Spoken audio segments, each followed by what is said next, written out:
Hello दोस्तों, आप देख रहे हैं लोमिनस ब्लॉग में सभी का स्वागत है। दोस्तों, आप सभी को बता दूं कि हिट मशीन खेसारी लाल यादव के साथ में अक्षय सिंह दिवाली के शुभ अवसर पर 25 अक्टूबर को प्रोग्राम करने आ रहे हैं झारखंड में। जगह का नाम है लातेहार विधानसभा क्षेत्र, मगध परियोजना, चमातू में। अगर आप लोग लातेहार विधानसभा क्षेत्र से बिलोंग करते हैं तो 25 अक्टूबर को जाइए हिट मशीन खेसारी लाल यादव का प्रोग्राम देखने। तो नमस्ते, प्रणाम। मैं खेसारी लाल यादव और मैं आ रहा हूं आप सबके बीच में। और 25 अक्टूबर को दीपावली पूजा के शुभ अवसर पर एक मेरा कार्यक्रम है।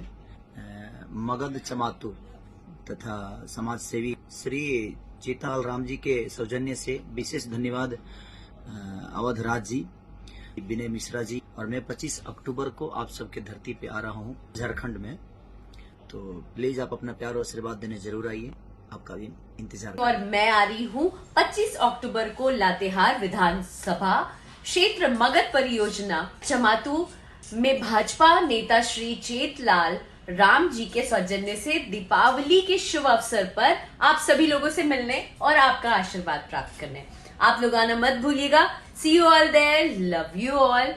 आप भी आए, कार्यक्रम का आनंद लें। इस वीडियो के बारे में क्या कहना चाहते हैं आप लोग कमेंट करके एक बार जरूर बताएं। ऐसे ही भोजपुरी की सारी छोटी बड़ी खबरें देखने के लिए हमारे चैनल को सब्सक्राइब करें। मिलते हैं अगले वीडियो में, तब तक के लिए जय हिंद।